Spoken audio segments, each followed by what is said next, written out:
Bonsoir mes chers frères et sœurs. Dans la vidéo d'aujourd'hui, nous allons parler d'un sujet sensible, le sujet du suicide. Alors que dit la Bible du suicide et quel doit être le comportement du chrétien vis-à-vis du suicide? Alors je voudrais préciser que je vais dire des vérités qui pourraient ne pas forcément plaire à tout le monde. Donc je voudrais signaler cela avant de me lancer dans la vidéo, dans la présentation. Le premier point à savoir, c'est que le suicide est considéré par Dieu comme un péché. Donc il y a peut-être des exceptions dans lesquelles quelqu'un comme Samson qui se tue dans un esprit de repentance ou bien qui se répand dans les derniers instants de sa vie, il est possible que la personne ait accès au royaume des cieux. Mais ce sont des cas qui sont quand même rares. Parce que dans la généralité, Dieu considère le suicide comme un péché. Et il dit d'ailleurs dans 1 Corinthiens 3, 16 à 17, ne savez-vous pas que vous êtes le temple de Dieu et que l'Esprit de Dieu habite en vous? Si quelqu'un détruit le temple de Dieu, Dieu le détruira. Si quelqu'un détruit le temple de Dieu, Dieu le détruira. Car le temple de Dieu est saint et c'est ce que vous êtes. Est-ce que nous sommes d'accord? Donc, en fait, le suicide, ça fait partie de ce que Dieu considère comme des péchés. Maintenant, je ne pense pas que ça ait nécessairement les mêmes conséquences que d'autres péchés. Certains péchés ont des conséquences plus graves parce que le cas du suicide, c'est parfois provoqué par des circonstances que nous ne contrôlons pas toujours, des choses qui vont au-delà de notre contrôle. Donc, je ne pense pas que la punition pour le suicide soit aussi dure. Il y a quand même une punition, mais je ne pense pas que ceux qui se suicident sont châtiés aussi durement que ceux qui commettent les autres types de péchés, comme l'impudicité ou bien comme les addictions, l'alcool et tout ce type de choses-là. Donc je pense que les punitions pour le suicide, ce n'est pas au même niveau. Alors, le suicide est un péché qui est singulier, qui est vraiment particulier parce qu'il est provoqué par des circonstances qu'on ne contrôle pas souvent. Cela peut être lié au rejet social, à l'humiliation, à des difficultés financières, comme Job qui avait tout perdu, à la perte soudaine de choses auxquelles nous tenions beaucoup, ou encore, même dans certains cas, à l'abus sexuel et puis à la douleur physique, comme la torture. Donc il y a plusieurs causes potentielles au suicide. Et on va essayer d'analyser rapidement quelques phénomènes qu'un être humain peut expérimenter et qui peut provoquer le suicide. 3. Le suicide peut être provoqué par la perte soudaine de biens ou de choses qui nous tenaient vraiment à cœur, comme ce fut le cas de Job, la perte d'un emploi, de notre lieu d'habitation, la perte d'une personne proche à laquelle l'on était beaucoup attaché. Donc il s'agit de circonstances qui vont au-delà de notre contrôle. De telles circonstances peuvent créer de la dépression et provoquer le suicide. Donc quand quelqu'un perd soudainement tout, comme ça a été le cas de Job, la personne peut avoir envie de se ôter la vie. Mon âme est dégoûtée de la vie et je donnerai cours à ma plainte. Je parlerai dans l'amertume de mon âme. Donc quand quelqu'un a tout perdu, la personne peut avoir envie de se suicider. Ce qu'il faut comprendre par rapport au suicide, c'est que il y a beaucoup de serviteurs de Dieu qui traversent ces périodes-là où ils ont des idées vraiment noires. Mais il faut comprendre aussi que Dieu, quand ses enfants traversent ces temps-là, Dieu est très très proche d'eux et il ne les abandonne pas. Parce qu'il sait que le suicide c'est un péché et il va tout faire pour ne pas les laisser entrer dans l'éternité comme ça. Donc en général, quand quelqu'un traverse ces phases où sa santé mentale est vraiment en danger là, le Seigneur se rapproche vraiment d'eux et il les console et il les fortifie parce qu'il ne les laisse pas ôter la vie comme ça, il tient à eux. Donc quand un enfant de Dieu traverse ces phases là, c'est comme ça. La deuxième raison potentielle qui peut amener au suicide. Le suicide, ça peut être provoqué par la peur. Une personne, par exemple, qui a commis une faute très grave, sachant qu'elle est sur le point d'être découverte, peut décider de se suicider afin de ne pas faire face aux conséquences de ses actions. 2 Samuel 17, 23. Achitophel, voyant que son conseil n'était pas suivi, c'est là son âme est partie pour s'en aller chez lui dans sa ville. Il donna des ordres à sa maison et il s'étrangla. C'est ainsi qu'il mourut et l'on l'enterra dans le sépulcre de son père. D'accord? Voilà. Donc ça c'était l'exemple d'Achitophel dans la Bible. C'est quelqu'un qui servait David en tant que conseiller et lorsque Absalom s'était rébellé, il avait décidé de se rallier à Absalom. Maintenant quand il a vu que les gens ne suivaient pas son conseil, il a compris que c'était pour la perte d'Absalom. Donc il a compris tout ce qui allait se passer parce que c'était un homme très très sage. Donc au lieu de chercher à se repentir et tout ça, il a préféré mettre fin à ses jours parce qu'il ne voulait pas avoir à faire face au roi David une fois que que Absalom aurait perdu la guerre. Lui, il voyait les choses de loin et il savait déjà que Absalom allait perdre. Donc quelqu'un peut se suicider par peur de faire face aux conséquences de ses actions. Peut-être par exemple, je sais pas, quelqu'un qui a fait beaucoup de mal, ou bien une femme qui a trompé son mari et qui a peur d'être découverte parce qu'elle sait que le mari risque vraiment de se fâcher. Quelqu'un dont l'intimité a été exposée sur les réseaux, le rejet, l'humiliation et tout ça, ce sont des choses qui peuvent conduire au suicide vraiment. Est-ce qu'on est d'accord? La cinquième raison potentielle pour le suicide, c'est le regret et le remords. Le suicide peut être provoqué par le regret et le remords, comme ce fut le cas de Judas Iscariote. Il s'agit d'une tristesse qui s'empare d'un individu à tel point que ce dernier décide de se tuer. Voilà. Donc ça, peut être une autre cause du suicide. Il y a le regret ou bien le remords. Et quand le remords atteint certains niveaux, ça va conduire malheureusement la personne à se côté sa propre vie. Matthieu 27, 5. Judas jeta les pièces d'argent dans le temple, se retira et alla se pendre. Il est parti se pendre, il est parti se ôter la vie. Donc ça peut être une des causes potentielles du suicide. Alors, ce qu'il faut comprendre en partie par rapport au suicide, c'est que ça peut parfois, je pense que c'est très lié à la persécution ou bien à la possession démoniaque. D'accord? Les démons peuvent tourmenter les êtres humains et causer des émotions telles que la dépression, la tristesse. Ils tourmentent leurs victimes jusqu'au point où ces dernières désirent la mort. Saoul est l'exemple parfait de la persécution démoniaque. 1 Samuel 19, 9 à 10. Alors le mauvais esprit de l'Éternel fut sur Saoul qui était assis dans sa maison, sa lance à la main. David jouait et Saoul voulut le frapper avec sa lance contre la paroi. Mais David se détourna de lui et Saoul frappa de sa lance la paroi. De sa lance la paroi du bâtiment, je pense. David prit la fuite et s'échappa pendant la nuit. Donc c'est le mauvais esprit de Dieu qui tourmentait Saoul là. Et puis au point où Saoul a voulu ôter la vie à David. Est-ce que vous comprenez cela? Donc c'est le mauvais esprit qui faisait toutes ces choses-là. Donc c'est pour vous dire que les démons peuvent vraiment persécuter les chrétiens. Pas vraiment les chrétiens, mais les êtres humains en général. L'objectif général du royaume de Satan, c'est que toute l'humanité finisse en enfer. Ils ne veulent pas qu'un seul humain soit sauvé. Et à leurs yeux, tous les moyens sont bons pour ça. Donc quand certains esprits viennent dans la vie des gens, les esprits peuvent vraiment tourmenter les gens. J'avais cité plusieurs types de démons et de spécialisation dans le royaume de Satan. J'avais dit que l'empire des eaux, le monde des eaux est spécialisé dans l'immoralité sexuelle. Donc tout ce qui est homosexualité, impudicité, adultère, fornication, ça c'est le domaine du royaume des eaux et puis des sirènes des eaux. Le royaume du cimetière est spécialisé dans la sorcellerie. Donc tout ce qui est sorcellerie, magie et tout ça là, ça c'est le royaume du cimetière. C'est pour ça que les gens vont d'ailleurs pour dormir dans les cimetières. Ça c'est le domaine du royaume des cimetières. Il y a aussi une catégorie de démons qui se spécialisent dans le suicide, dans le péché du suicide. Et ces esprits, quand ils viennent dans la vie des gens là, ils vont mettre des idées noires dans la personne, ils vont bombarder son esprit ils vont tourmenter la personne au point où elle aura envie de se suicider, de prendre sa propre vie. Donc la persécution démoniaque et le suicide sont deux choses qui sont vraiment liées. Il faut comprendre cela parce que le monde n'est pas que physique, le monde est vraiment spirituel. Si nous comprenons cela, on pourra être mieux équipé pour combattre, pour faire face à ce vice en tant que chrétien. D'accord? 7. Les relations sexuelles et les habits sexuels peuvent mener au suicide. Bon, je fais surtout allusion aux abus sexuels. C'est l'une des principales raisons pour lesquelles il est si dangereux de coucher avec certaines personnes. Ces personnes sont possédées par des démons et lorsqu'elles couchent avec quelqu'un d'autre, ces esprits se transmettent à cette personne. Certains de ces démons sont spécialisés dans le suicide et peuvent entraîner la mort de la victime. C'est l'une des principales raisons pour lesquelles les liens d'âme doivent être rompus lorsque l'on sort d'une relation. Vous voyez, il y a des gens qui subissent des abus sexuels, des hommes qui violent d'autres hommes et les victimes de ces viols là, ils finissent par mettre fin à leur jour. Donc ce cas précis, le suicide à cause des abus sexuels, ça peut être mis dans la catégorie du suicide à cause de la douleur physique. Donc une douleur physique qui est tellement intense que la personne n'a plus envie de continuer à vivre comme ça, elle préfère mettre fin à ses propres jours. C'est-à-dire une humiliation qui est intense.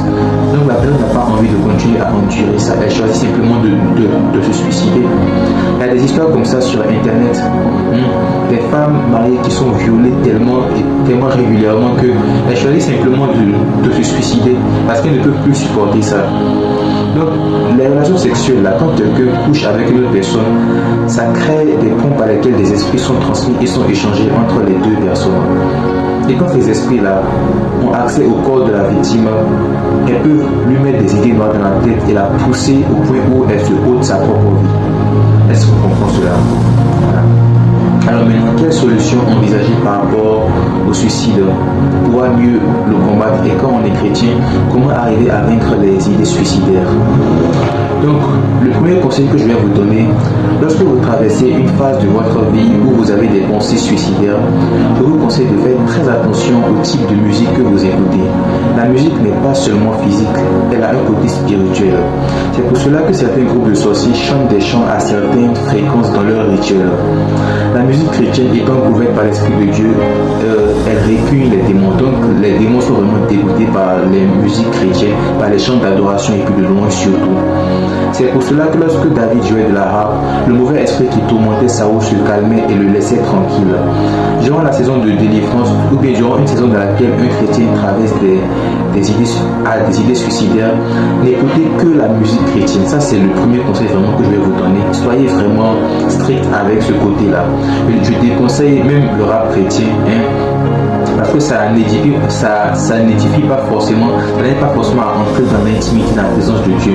Vous pouvez écouter ça en dehors des temps de prière, mais écoutez surtout les musiques de louange et puis d'adoration. N'écoutez que de la musique permettant de rentrer vraiment dans la présence de Dieu.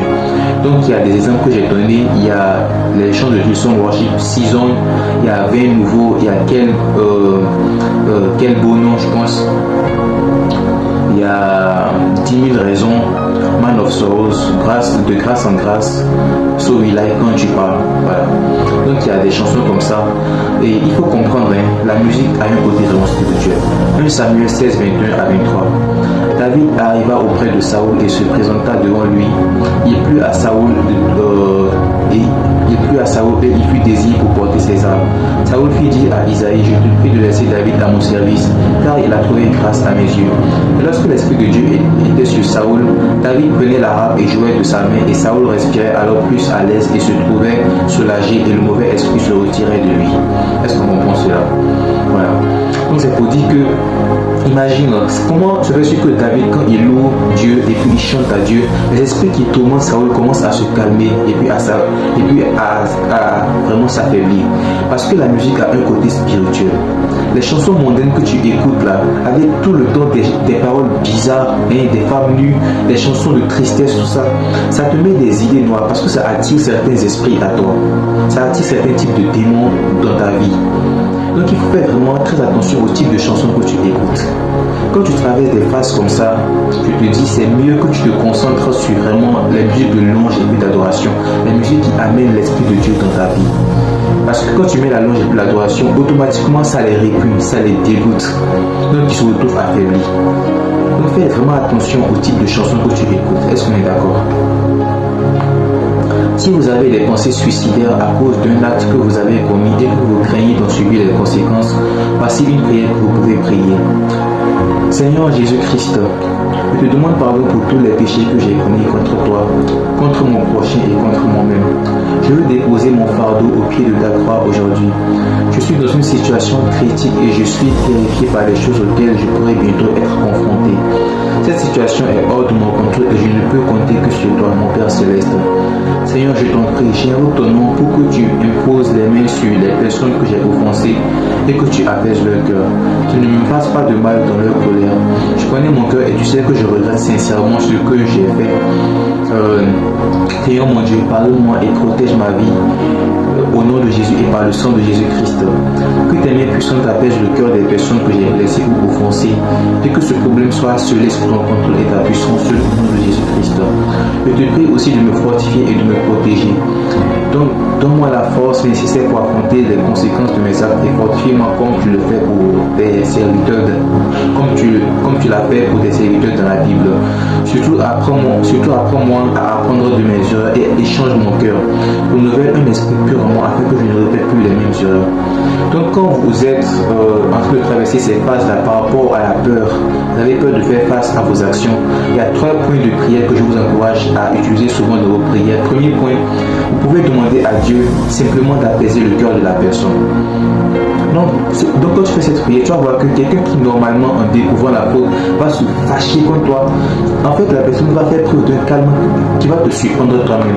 Parce que c'est l'Esprit de Dieu qui est intervenu pour répondre à tes prières. D'accord? Donc vraiment, ça va dépendre vraiment du type de faute que tu as commise. Parce que certaines fautes, tu vas plutôt te laisser faire face aux conséquences. Donc la première option, c'est plutôt de prier pour que Dieu apaise le cœur de la personne. La deuxième option, Dieu peut choisir de te laisser traverser les conséquences, mais en les diminuant, pour qu'ils ne soient pas aussi graves qu'ils auraient dû l'être. Donc Dieu te laisse traverser ça pour te briser et puis pour te changer. Donc quand c'est le cas, demande aussi la force à Dieu de te donner la force de traverser cette période-là. Demande-lui sa force qui dépasse toute autre force. Est-ce qu'on est d'accord? Et surtout, la troisième chose qui est la plus importante, demande à Dieu de changer ton cœur. Pourquoi tu ne répètes plus les mêmes bêtises? Pourquoi tu ne recommences plus les mêmes erreurs? Demande à Dieu de changer ton cœur et ton esprit. Parce que quand David avait péché, qu'est-ce qu'il avait dit? Il avait dit, Seigneur, change mon cœur et renouvelle en moi un esprit pur. Il a compris que si Dieu ne le change pas, il va reprendre les mêmes choses. Donc quand tu fais ce type de prière-là, demande aussi à Dieu de changer ton cœur pour que tu ne recommences plus les mêmes erreurs. De créer un être humain nouveau en toi. D'accord? Ok.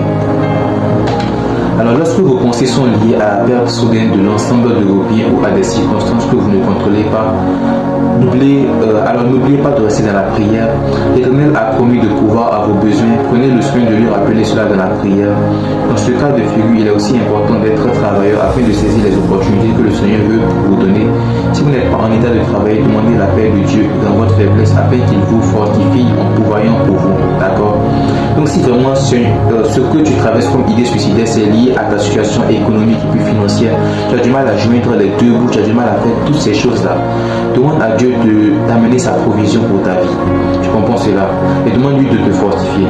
Ce que je dis par rapport à la paresse et le fait de travailler, c'est que parfois il y a des gens qui, eux, en fait, qui ne veulent simplement pas travailler. Ça, ce sont des cas à part. Si tu es vraiment dans une situation là où tu ne peux pas pouvoir pour tes propres besoins, prie Dieu pour qu'il pouvoir pour toi. Demande-lui vraiment de t'aider. D'accord? Parce que moi je pense qu'il est très rare. Moi j'ai presque jamais entendu qu'un enfant de Dieu est mort de faim. Ce sont des choses que j'ai très rarement entendues. Même les mendiants qui sont dans la rue là, tu vas rarement entendre qu'un mendiant est mort de faim comme ça. Parce que même eux, Dieu pourvoit à leurs besoins. N'est-ce pas? Tu comprends cela? Même les mendiants qui sont dans les rues, Dieu pourvoit à leurs besoins, n'est-ce pas? Est-ce que tu as entendu déjà qu'un mendiant est mort de faim? Ce sont des choses qui sont rares. Parce que Dieu pourvoit aux besoins de chaque être humain, d'une manière ou bien d'une autre. Dieu nous aime. Donc prie Dieu et demande-lui vraiment d'apporter sa provision. Et ça ne va pas être selon ce que tu veux, ni selon les quantités que tu veux. D'accord? Matthieu 6, 25 à 27. C'est pourquoi je vous dis, ne vous inquiétez pas pour votre vie de ce que vous mangerez, ni pour votre corps de quoi vous serez vêtu. La vie n'est-elle pas plus que la nourriture et le corps plus que le vêtement? Regardez les oiseaux du ciel. Ils ne sèment ni ne moissonnent et ils n'amassent rien dans les greniers. Et votre Père Céleste les nourrit. Ne valez-vous pas plus que qui de vous, par ses inquiétudes, peut rajouter une coudée à la durée de sa vie? Voilà. Il ne faut vraiment pas s'inquiéter dans ce type de cas-là. Il faut plutôt apprendre à compter sur la provision de Jésus-Christ. D'accord? Alors voici une prière que vous pouvez faire. Seigneur Tout-Puissant, je veux déposer mes fardeaux aujourd'hui au pied de ta croix. Tu connais ma situation actuelle et tu sais combien les choses sont devenues difficiles pour moi ces derniers temps. Seigneur, pardonne-moi mes péchés. Je suis actuellement au point où j'ai presque tout perdu. Je vois mes amis et tout le monde autour de moi aller de succès en succès, de grandeur en grandeur, voilà. Tandis que moi, je suis toujours coincé au même endroit. Il devient de plus en plus difficile de subvenir à mes besoins les plus élémentaires. Seigneur, souviens-toi de ta promesse pour tes enfants. Tu as promis de subvenir à nos besoins afin que nous n'ayons pas à nous inquiéter.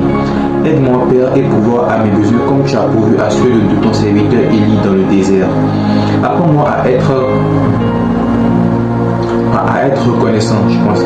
J'ai traduit ça de l'anglais en français, donc je pense que la traduction a été mal faite. Apprends-moi à être reconnaissant pour tout ce que tu me donnes et à être reconnaissant même dans les moments difficiles. Voilà. Dans ma maladie, dans mes difficultés financières, dans mes difficultés en général, j'invoque ton nom pour que tu me façonnes et tu fasses de moi une nouvelle créature. Guéris mes blessures et renouvelle mes forces. Je ne peux plus porter cette croix seule. Fortifie-moi de ma faiblesse, car tu as dit dans 2 Corinthiens 12:9, ma grâce te suffit, car ma puissance t'accomplit dans la faiblesse. Fortifie-moi dans ma faiblesse et ouvre-moi un chemin. Apprends-moi à être assidu et travailleur en cette période difficile et surtout à te faire confiance, même lorsque je suis cerné de toutes parts. Renouvelle ma force et donne-moi ta paix qui surpasse tout autre paix. Amen. Donc parfois il y a des phases de la vie là où Dieu va permettre vraiment que tu touches la profondeur même, que tu touches vraiment les plus bas niveaux, les niveaux là où même tes amis ne sont jamais tombés. Parce que dans ce temps-là, Dieu va t'isoler pour te parler progressivement, pour parler à ton cœur et pour forger ton caractère. D'accord? Il faut comprendre, si tu ne traverses pas ces choses-là, tu n'auras pas de témoignage. Joseph avait un témoignage parce qu'il est passé par la case de l'esclavage et par la case de la prison. Oui, Job avait un témoignage parce qu'il a tout perdu. Donc en fait, les choses que tu traverses aujourd'hui, ça va être ça ton témoignage de demain. Et à travers tout ça, Dieu te transforme, il te change et puis il te fortifie. C'est-à-dire qu'il t'enseigne à être dépendant de lui complètement, à lui faire entièrement confiance. Donc même là où tu es là, Dieu va pouvoir pour toi. Ce n'est pas forcément comme tu vas l'espérer. Mais il ne faut pas avoir le comportement des Israélites. Dieu a pourvu de la manne pour eux, mais eux, ils voulaient de la viande, les boyaux comme en Égypte et tout ça. Donc il y avait le manque de contentement. Et une saison là où tu vas vraiment devoir apprendre à te contenter de ce que Dieu te donne au quotidien. Tu vas devoir apprendre à bénir Dieu même en mangeant un seul repas par jour. Tu bénis Dieu et puis tu lui rends gloire pour ça. Et puis tu lui dis vraiment merci Seigneur Jésus-Christ pour ce que tu fais. Pour ce que tu fais dans notre vie. Merci vraiment Seigneur Jésus-Christ. Donc ça, ce sont des saisons là où tu apprends vraiment à compter sur la provision de Dieu. Demande-lui de te fortifier et de pouvoir à tes besoins. D'accord? Ce que tu vas noter, c'est que quand maintenant tu commences à te concentrer sur la marche avec Dieu, à lui obéir entièrement, tu vas voir que progressivement, jour après jour, au jour le jour, Dieu commence à pouvoir à tes besoins. Certains jours, il va permettre qu'un ami peut-être t'appelle pour te donner quelque chose à manger. D'autres jours, c'est quelqu'un d'autre. Et progressivement, Dieu commence à pouvoir à chacun de tes besoins et puis à te donner à manger de sa propre façon. Tu comprends cela? Donc en fait, c'est comme ça la provision de l'Éternel. C'est comme ça que Dieu fait. Donc il faut comprendre tout ça là. Donc moi je veux vraiment t'encourager. Le Seigneur Jésus-Christ t'aime et il ne va pas t'abandonner. Il va pouvoir à tes besoins. Donc ne perds pas espoir sur la vie. D'accord? Maintenant, la quatrième chose, reste encore 2 prières. Le suicide, lorsqu'il est provoqué par le regret, nécessite la grâce de Dieu afin de surmonter ce regret. Il peut être lié à la possession ou à la persécution, comme ça a été le cas de Judas. Lorsque Judas a su que Jésus allait être crucifié, il est parti se pendre. La Bible nous dit que la tristesse selon Dieu produit la vie et non la mort. Donc il est important dans un tel cas de se comporter comme Pierre plutôt que comme Judas. D'accord? 2 Corinthiens 7:10. En effet, la tristesse selon Dieu produit une repentance à salut dont on ne se répand jamais, tandis que la tristesse du monde produit la mort. En cas de regret, agissons comme David, abandonnons-nous dans l'Éternel et cherchons notre refuge en lui afin qu'il nous console. D'accord? Donc quand tu éprouves le regret à cause du mal que tu as fait, des remords que tu as à cause du passé et tout ça, ne te prends pas la vie, ce n'est pas ça la solution. Judas a regretté d'avoir vendu Jésus, mais il n'est pas se pendre. Ce n'est pas ce qu'il aurait dû faire. Il aurait pu se repentir. Jésus-Christ l'aurait pardonné. Le même Jésus qui est sur la croix disait Seigneur, pardonne-leur, car ils ne savent pas ce qu'ils font. Ce Jésus-là l'aurait pardonné facilement. Mais Judas a choisi de mettre fin à ces choses. Ce n'est pas ça la solution. Quand il y a le regret là, tu n'es pas obligé de te suicider. Il faut juste te repentir et demande la paix de Dieu sur toi. Parce que parfois c'est lié à la persécution démoniaque. Demande la couverture et la protection de Dieu sur toi et sa paix sur toi. D'accord? C'est une saison de la vie là où tu as vraiment besoin que Dieu soit proche de toi. Parce que ta santé mentale est vraiment fragile durant ce type de saison. Donc apprends à compter entièrement sur le Seigneur Jésus-Christ. Prière contre le regret et la persécution démoniaque. Seigneur Jésus-Christ, je voudrais déposer au pied de ta croix le fardeau de mes péchés. Je suis consumé chaque jour par le regret et je ne sais plus où me tourner. La tristesse me ronge et me consume. Aie pitié de moi, mon Rédempteur, et pardonne-moi mon iniquité. Veille laver mon corps et tout mon être par ton sang précieux. Que ta grâce soit sur moi et que je puisse être couvert de ta gloire et de ta puissance au nom de Jésus-Christ. Que ta paix soit sur moi comme un bouclier. Qu'elle m'entoure et qu'en toi je retrouve la paix du cœur au nom de Jésus-Christ. Que tout esprit méchant qui me tourmente soit anéanti et expulsé de ma vie par ta main puissante au nom de Jésus-Christ. Que tout contrat direct ou indirect et tout droit de possession légale que Satan et ses esprits ont sur ma vie leur soit retiré et soit effacé dans le nom de Jésus-Christ. Que je puisse être sous la protection du Seigneur dans ces temps où je suis vulnérable et qu'une protection particulière soit établie sur moi au nom de Jésus-Christ. Amen. D'accord? Donc quand tu as des idées noires à cause du regret et puis du remords, là, ne te prends pas la vie, mais demande plutôt à Dieu de te fortifier, de te donner vraiment une paix qui est spéciale dans ces temps-là. Et quand tu vas faire ce type de prière, tu vas voir en fait que au bout de quelques minutes seulement, les idées disparaissent. La situation n'est pas forcément meilleure, mais en fait tu ressens une paix que tu as du mal à expliquer. Ça c'est la paix qui vient de Jésus-Christ. C'est une paix qui te permet de traverser les circonstances. Ça ne règle pas tout immédiatement, mais en fait c'est une paix qui te fortifie pour traverser les temps durs que tu traverses. Est-ce qu'on est d'accord pour cela? Voilà. 5. Le dernier type de pensée suicidaire est l'un des cas les plus complexes. Il s'agit du suicide qui est lié à l'abus sexuel. Dans ce cas précis, il faut demander une force particulière à Dieu, mais surtout il faut demander son intervention directe ou bien indirecte afin que l'on soit secouru. Dieu peut intervenir soit en permettant que les abus que vous subissez prennent fin, que votre bourreau soit découvert. Il peut juger le bourreau par divers moyens et parfois même par la mort. Le sexe étant une porte majeure par laquelle des esprits peuvent être échangés entre deux autres, il faut aussi dans la prière rompre les pactes et les alliances potentielles avec ces esprits impurs. Il faut comprendre tout ça, d'accord? Le sexe, c'est une porte majeure par laquelle quelqu'un peut se lier à toi. Vous savez, il y a une bonne raison pour laquelle les rituels d'abus sexuels sont utilisés en sorcellerie. Les sorciers abusent parfois de leurs victimes sexuellement. Et il y a une bonne raison à cela. Parce qu'ils savent tous les autels maléfiques et les puissances qu'ils vont envoyer dans la vie de la victime. Donc quand quelqu'un traverse ses idées suicidaires à cause de l'abus sexuel, son cas est vraiment critique. Il faut que cette personne-là demande l'intervention de Dieu. D'accord? C'est une prière qui peut être faite dans ce cas précis. Dans le cas du suicide, dans le cas des pensées suicidaires qui sont liées à l'abus sexuel. Seigneur Jésus-Christ, je sollicite ton aide sur ma vie car je suis dans une situation critique. J'ai été victime de nombreux abus sexuels au cours de cette période. Chaque jour, je suis de plus en plus désespéré et je ne sais plus que faire. Je m'incline devant ta face et j'élève la voix vers toi. Aie pitié de moi, Seigneur mon Dieu. Vois ma souffrance depuis les cieux et porte-moi secours. Permets que cette situation prenne fin afin que je retrouve la paix du cœur. Si tu désires que je quitte ce lieu, fais-le-moi comprendre et surtout donne-moi la force de le faire. Fortifie-moi et accompagne-moi afin que je m'en échappe au nom de Jésus-Christ. Si tu désires me délivrer par d'autres moyens, donne-moi la force d'attendre le temps que tu interviennes. Le temps que tu n'interviennes. Je prends en ce jour autorité totale sur mon corps et sur ma vie et sur tout mon être. D'accord? Avant de continuer, je vais expliquer la première partie de la prière là. Donc quand tout ce que tu traverses est lié à l'abus sexuel là, il faut comprendre cela. Prie Dieu pour te pouvoir un chemin en dehors de ça. Et quand tu fais ce type de prière, parfois Dieu permettra que ce que la personne te fait soit découvert publiquement. Et là maintenant, on t'éloigne de la personne pour te protéger. Donc Dieu a plusieurs manières de réagir. Parfois même, quand la personne est partie trop loin et qu'elle est rebelle, Dieu peut même mettre fin à la vie de la personne. Parce que ce sont des choses vraiment sérieuses. Ce sont des cas très très graves. Donc quand tu fais cette prière là, Dieu a plusieurs moyens d'intervenir pour mettre fin à la situation que tu traverses. Mais ne te prends pas la vie, d'accord? Voilà. Je prends en ce jour autorité totale sur mon corps, sur ma vie et sur tout mon être.